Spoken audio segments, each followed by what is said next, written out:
Hello students, आज के lecture video में हम प्रतिस्थापन प्रभाव सब्स्टिट्यूशंस इफेक्ट के बारे में अध्ययन करेंगे। लेक्चर वीडियो को वॉच करने के पहले आप लाइक, शेयर एंड सब्सक्राइब जरूर करें ताकि मेरे द्वारा बनाए गए नए नए लेक्चर आपको तत्काल प्राप्त हो सकें। तो आइए यहाँ पर सबसे पहले हम प्रतिस्थापन प्रभाव को समझते हैं। उपभोक्ता की आय स्थिर रहने पर जब दो वस्तुओं के सापेक्षिक कीमतों में परिवर्तन इस प्रकार से होता है कि एक वस्तु सस्ती होती है और दूसरी वस्तु महंगी हो जाती है, तब उपभोक्ता महंगी वस्तु को सस्ती वस्तु से प्रतिस्थापित करके अपने पूर्ववत संतुष्टि स्तर पर बना रहता है। इसी को प्रतिस्थापन प्रभाव कहा जाता है। अर्थात उपभोक्ता पहले की अपेक्षा ना तो अच्छी स्थिति में होता है और ना ही खराब स्थिति में होता है, अर्थात उसका संतुष्टि स्तर जो है पूर्ववत बना रहता है, एक समान बना रहता है।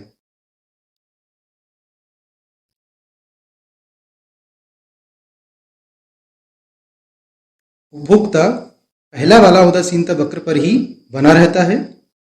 इतना अवश्य होता है कि एक ही तटस्थ वक्र पर उपभोक्ता एक संतुलन बिंदु से दूसरे संतुलन बिंदु पर पहुंच जाता है। इसी को प्रतिस्थापन प्रभाव कहा जाता है।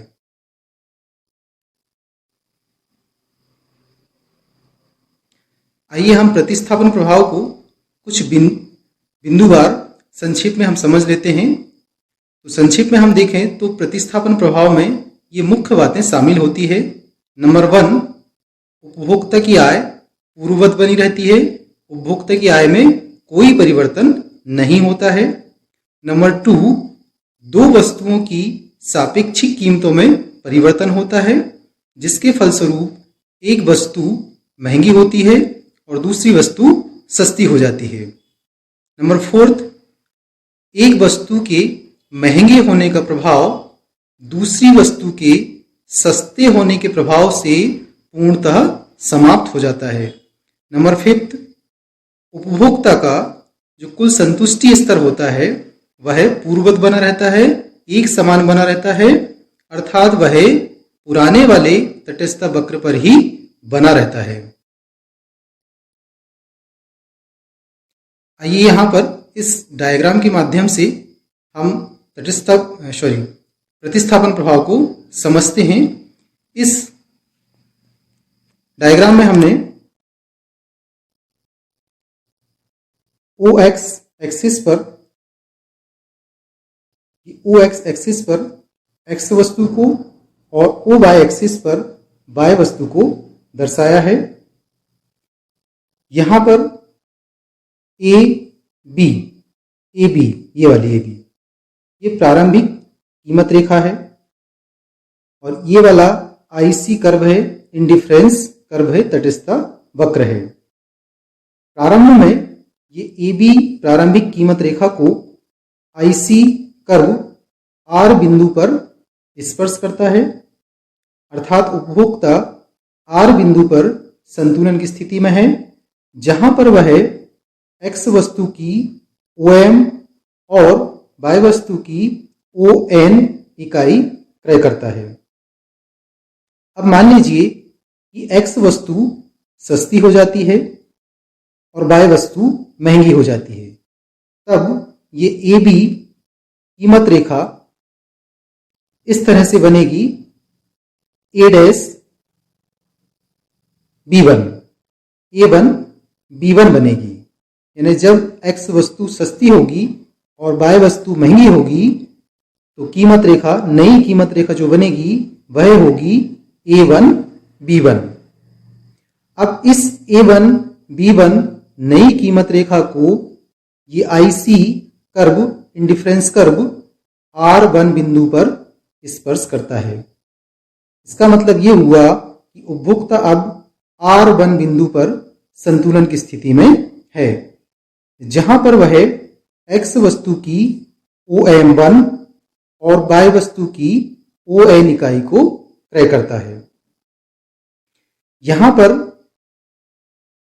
ध्यान देने वाली बात यह है कि Y वस्तु महंगी हो गई है इसलिए उपभोक्ता बाह्य वस्तु की n1 के बराबर में कम इकाई क्रय करता है और इसके फलस्वरूप उपभोक्ता जो कि x वस्तु सस्ती हुई है तो x वस्तु की m1 के बराबर में ज्यादा इकाइयों को क्रय करके अपने संतुष्टि स्तर को पूर्ववत बनाए रखता है, अर्थात वह आईसी तटस्थता वक्र पर ही बना रहता है। सिर्फ इतना होता है कि पहले वह R बिंदु पर संतुलन की स्थिति में था और जब X वस्तु सस्ती हुई और Y वस्तु महंगी हुई तब उपभोक्ता इसी RC IC कर्व के R1 बिंदु पर संतुलन की स्थिति में है। अब उपभोक्ता R बिंदु से R1 बिंदु पर पहुंच गया है, यही प्रतिस्थापन प्रभाव कहलाता है।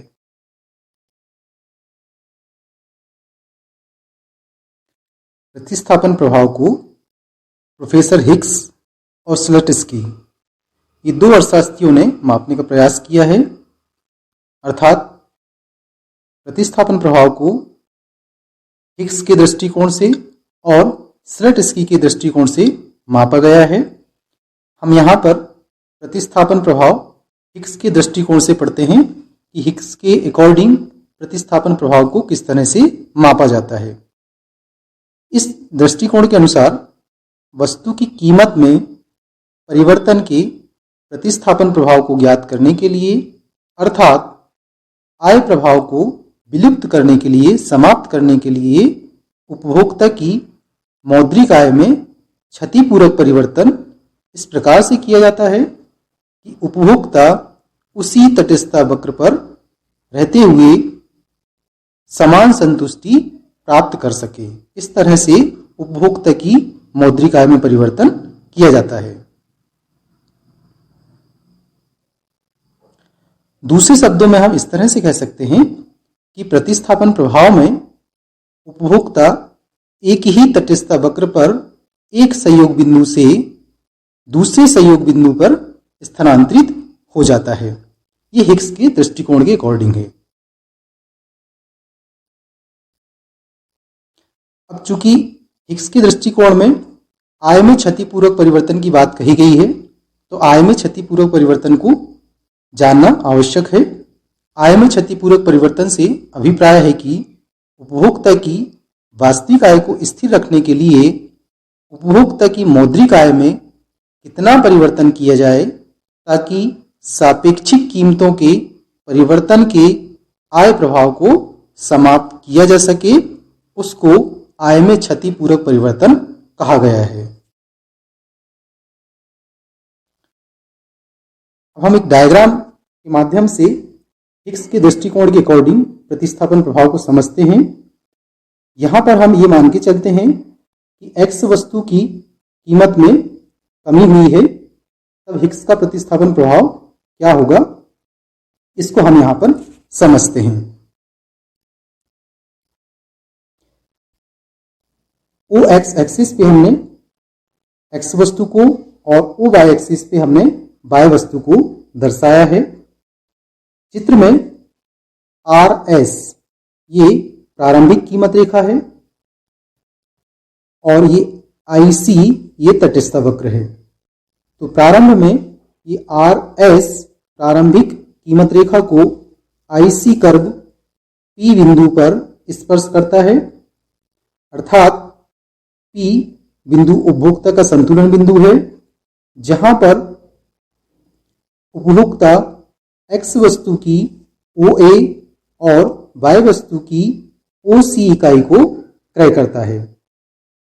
अब मान लेते हैं कि जो X वस्तु है उस वस्तु की कीमत में कमी होती है, अर्थात X वस्तु सस्ती हो जाती है। तब ये RS कीमत रेखा ऊपर की ओर खिसककर RS1 बनेगी। ऐसी स्थिति में उपभोक्ता की मौद्रिक आय स्थिर रहते हुए भी उसकी वास्तविक आय में वृद्धि हो जाती है। अब उपभोक्ता की वास्तविक आय को स्थिर रखने के लिए उपभोक्ता की मौद्रिक आय को कम करना होता है, ताकि उपभोक्ता का जो संतुष्टि स्तर है वह परिवर्तित ना हो, अर्थात उसका संतुष्टि स्तर पूर्ववत बना रहे। उपभोक्ता की वास्तविक आय को स्थिर रखने के लिए जो नई कीमत रेखा है RS1, इस कीमत रेखा को इस मूल बिंदु की ओर समानांतर रूप से इस प्रकार से खिसकाया जाता है कि यह RS1 के समानांतर तो हो, साथ ही यह ये IC कर्व को स्पर्श करती हो। तो हम यहाँ पर ये RS1 कीमत रेखा को समानांतर रूप से मूल बिंदु की ओर नीचे की ओर खिसकाते हैं, ताकि उपभोक्ता की जो वास्तविक आय है वह स्थिर रह सके। तो नई कीमत रेखा जो बनेगी वह KT होगी। यह KT IC कर्व को Q बिंदु पर स्पर्श कर रहा है। इसका मतलब यह है कि Q बिंदु पर उपभोक्ता संतुलन की स्थिति में होगा, जहां पर वह X वस्तु की OB इकाई और Y वस्तु की OD इकाई क्रय करेगा। अब यहां पर उपभोक्ता CD के बराबर में Y वस्तु जो कि महंगी है उसको उसका त्याग करता है।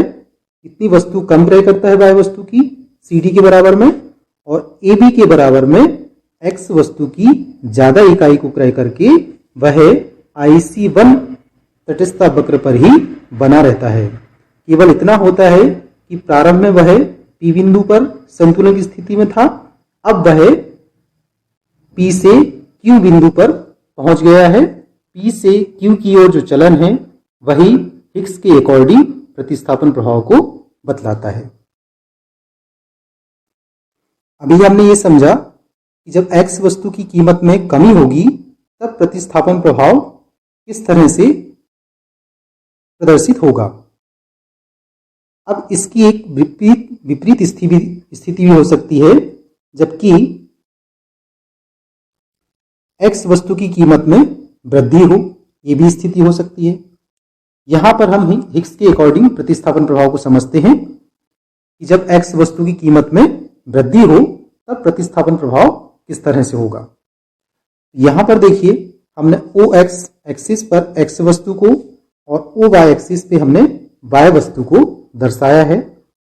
यहां पर RS ये प्रारंभिक कीमत रेखा है और ये IC ये तटस्थता वक्र है, इंडिफरेंस कर्व है।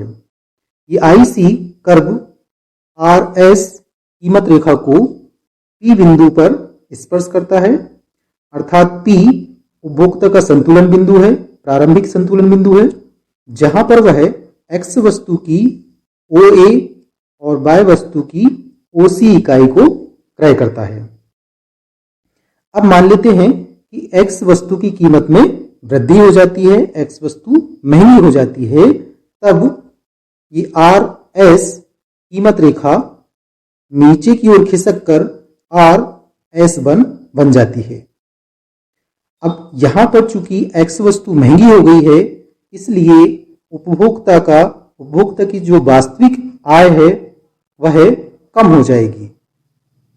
तो उपभोक्ता का जो संतुष्टि स्तर है वह पूर्ववत अर्थात IC1 पर बनाए रखने के लिए यह आवश्यक है कि उसकी वास्तविक आय में वृद्धि करनी होगी। तो उसके लिए हमें क्या करना होगा, ये जो RS1 कीमत रेखा है इसको समानांतर रूप से आगे की ओर खिसकाएंगे और नई कीमत रेखा बनेगी KT। ये KT कीमत रेखा को इस तरह से खिसकाएंगे हम कि ये IC को तटस्थता वक्र को स्पर्श करती हो। तो ये KT कीमत रेखा IC को Q बिंदु पर स्पर्श करती है, इसलिए अब उपभोक्ता इस Q बिंदु पर संतुलन की स्थिति में होगा, जहां पर वह X वस्तु की OB और Y वस्तु की OD मात्रा क्रय करेगा। अब यहाँ पर उपभोक्ता पहले की तुलना में X वस्तु की कम इकाई क्रय कर रहा है और Y वस्तु की ज्यादा इकाई क्रय कर रहा है। अर्थात जो कि X वस्तु महंगी है उसके स्थान पर वह Y वस्तु जो कि सस्ती है उसका प्रतिस्थापन करता है। इसलिए उपभोक्ता P बिंदु से Q बिंदु पर पहुंच जाता है, लेकिन वह एक ही तटस्थता वक्र पर रहता है। तो P बिंदु से Q बिंदु की ओर जो चलन है वही हिग्स के अकॉर्डिंग प्रतिस्थापन प्रभाव को बतलाता है। तो अभी हमने यहां पर यह समझा कि हिग्स के अकॉर्डिंग जब X वस्तु की कीमत में वृद्धि होगी तब प्रतिस्थापन प्रभाव किस तरह का होगा, इसके बारे में हम यहां पर अभी समझा। अब हम स्लेटस्की के दृष्टिकोण से प्रतिस्थापन प्रभाव को समझते हैं। क्योंकि स्लेटस्की ने प्रतिस्थापन प्रभाव को एक आंशिक परिवर्तित रूप प्रस्तुत किया है। थोड़ा सा उन्होंने आंशिक रूप से परिवर्तन करके प्रतिस्थापन प्रभाव को प्रस्तुत किया है। और प्रतिस्थापन प्रभाव को ज्ञात करने के लिए स्लेटस्की के द्वारा प्रतिपादित इस रीति में वास्तविक आय को स्थिर रखने के लिए उपभोक्ता की मौद्रिक आय को इस प्रकार से परिवर्तित किया जाता है कि उपभोक्ता वस्तुओं के प्रारंभिक सहयोग को क्रय कर सके। इस तरह से उपभोक्ता की वास्तविक आय उपभोक्ता की मौद्रिक आय में परिवर्तन किया जाता है। अब स्लेटस्की के प्रतिस्थापन प्रभाव में मौद्रिक आय में परिवर्तन लागत अंतर के आधार पर किया जाता है। अब यहां पर हम लागत अंतर को समझते हैं कि लागत अंतर क्या होता है। लागत अंतर से तात्पर्य यह है कि उपभोक्ता की मौद्रिक आय में परिवर्तन पूर्व कीमत पर वस्तु की क्रय की गई मात्रा की लागत और नई कीमत पर उसी मात्रा की लागत में अंतर के बराबर किया जाता है। यानी उपभोक्ता की जो मौद्रिक आय में है उसमें कितना परिवर्तन किया जाता है, पूर्व कीमत पर वस्तु की क्रय की गई मात्रा की लागत, ये पूर्व कीमत पर वस्तु की क्रय की गई मात्रा की लागत और नई कीमत पर उसी मात्रा की लागत, इन दोनों के अंतर के बराबर में किया जाता है।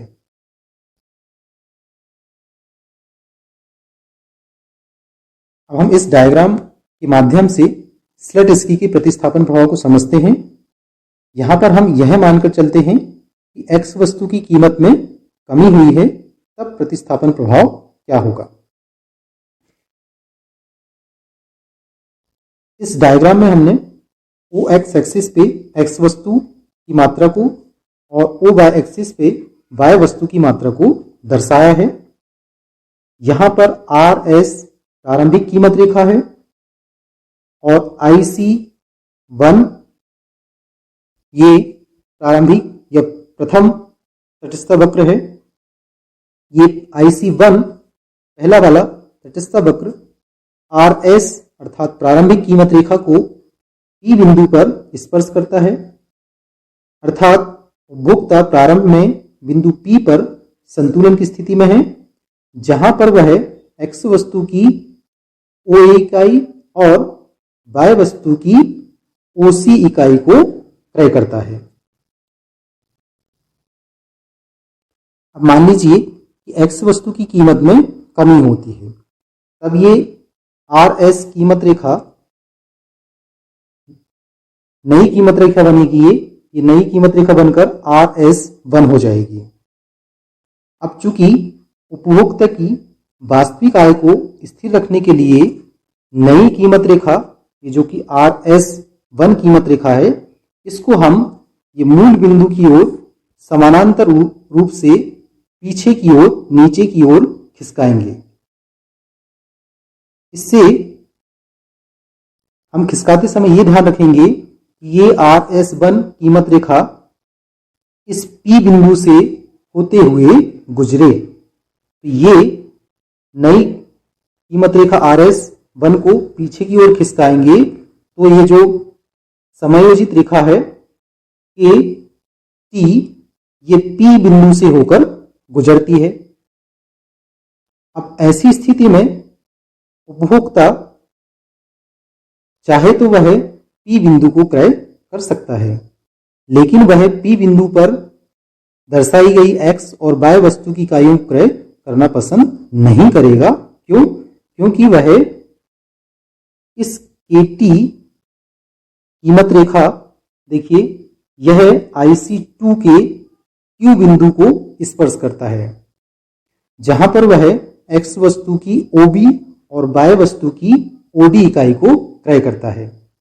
यदि उपभोक्ता बिंदु P पर दर्शाए गए X और Y वस्तु की इकाई को क्रय करता है तो वह IC1 तटस्थ वक्र पर रहेगा, लेकिन वह उतनी ही मौद्रिक आय से IC2 के Q बिंदु पर पहुंच सकता है। इसलिए उपभोक्ता Q बिंदु पर संतुलन की स्थिति में होगा। तो यहां पर सेट के प्रतिस्थापन प्रभाव से हमें यह बात स्पष्ट होती है कि जब X वस्तु की कीमत में कमी होगी तो उपभोक्ता IC1 से IC2 यानी दूसरा ऊपर उससे उच्च स्तर, उससे ज्यादा संतुष्टि स्तर वाला तटस्थ वक्र पर पहुंच जाता है। उपभोग का जो P बिंदु से Q बिंदु की ओर स्थानांतरण है, यही स्लट-स्की का प्रतिस्थापन प्रभाव कहलाता है। अब ये बात तो हुई जब X वस्तु की कीमत में कमी होती है तब प्रतिस्थापन प्रभाव कैसा होगा उसके बारे में हमने समझा। अब एक स्थिति इसकी विपरीत हो सकती है, जबकि X वस्तु की कीमत में वृद्धि हो, तब स्लट-स्की के अकॉर्डिंग प्रतिस्थापन प्रभाव कैसा होगा उसको हम समझते हैं। यहाँ पर तो इस डायग्राम में हमने OX एक्सिस पे X वस्तु को दर्शाया है। इसमें हम लिख देते हैं यहाँ पर X वस्तु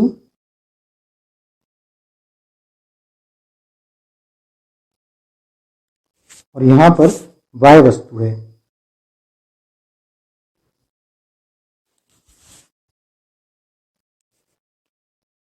अब इस रेखा चित्र में प्रारंभिक कीमत रेखा RS है और प्रारंभिक जो तटस्थ वक्र है वह IC1 है। ये IC1 तटस्थ वक्र RS प्रारंभिक कीमत रेखा को बिंदु P पर स्पर्श करता है, अर्थात उपभोक्ता बिंदु P पर संतुलन की स्थिति में है, जहां पर वह X वस्तु की OA और Y वस्तु की OC इकाई क्रय करता है। अब मान लीजिए कि X वस्तु महंगी हो जाती है, तब ये RS कीमत रेखा नीचे की ओर खिसक कर RS1 बन जाएगी। ऐसी स्थिति में उपभोक्ता की मौद्रिक आय, उपभोक्ता की जो वास्तविक आय है वह कम हो जाएगी। उपभोक्ता की वास्तविक आय को स्थिर रखने के लिए हमें क्या करना होगा? इस RS1 कीमत रेखा को इसके समानांतर आगे की ओर KT एक समायोजित रेखा खींचनी होगी, जो कि इस P बिंदु से होते हुए ये गुजरती है। अब इस KT कीमत रेखा, देखिए ये P बिंदु से होते हुए तो गुजर रही है, साथ ही इस KT कीमत रेखा को IC2 यानी ऊंचा वाला तटस्थ वक्र Q बिंदु पर स्पर्श करता है। इसलिए उपभोक्ता यहां पर X वस्तु की OB और Y वस्तु की OD इकाई क्रय करता है। अर्थात अब उपभोक्ता जो कि पहले IC1 तटस्थ वक्र के P बिंदु पर था संतुलन की स्थिति में, अब वह IC2 के Q बिंदु पर संतुलन की स्थिति में पहुंच गया है। अर्थात उपभोक्ता P से Q बिंदु पर पहुंच गया है।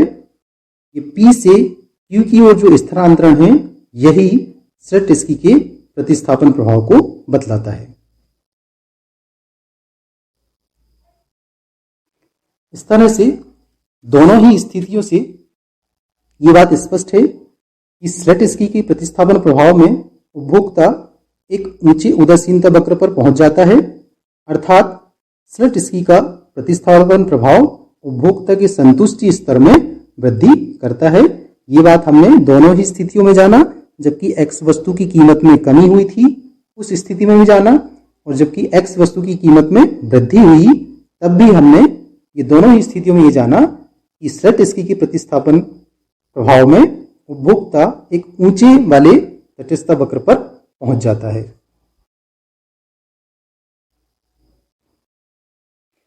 अब प्रोफेसर हिग्स और स्लटस्की इन दोनों के प्रतिस्थापन प्रभाव की तुलना करते हैं हम। नंबर फर्स्ट बात यह है कि जब कीमत में वस्तु की कीमत कम होने पर स्लटस्की का जो प्रतिस्थापन प्रभाव होता है वह अधिक होता है इससे प्रोफेसर हिग्स के प्रतिस्थापन प्रभाव से। लेकिन जब वस्तु की कीमत में वृद्धि होती है तब हिग्स का प्रतिस्थापन प्रभाव अधिक होता है स्लटस्की के प्रतिस्थापन प्रभाव से। नंबर थर्ड, स्लटस्की की लागत अंतर को मापना सरल है, क्योंकि जो लागत अंतर होती हैं वह बाजार के आंकड़ों पर आधारित होती हैं, इसलिए लागत अंतर को मापा जा सकता है। जबकि प्रोफेसर हिग्स की जो आय क्षतिपूरक प्रभाव है उसको मापना कठिन है, क्योंकि यह उपभोक्ता की उदासीनता मानचित्र पर आधारित होता है। यहां पर ये माप नहीं है, माप है, माप। इस तरह से हम ये तीन बिंदुओं के अकॉर्डिंग हम प्रोफेसर हिग्स और स्लटस्की के प्रतिस्थापन प्रभाव की तुलना कर सकते हैं। Thank you students.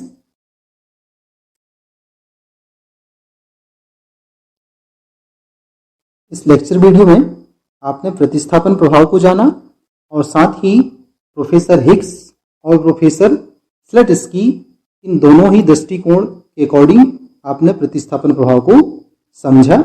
आप लेक्चर वीडियो को लाइक, शेयर एंड सब्सक्राइब जरूर करें। Thank you.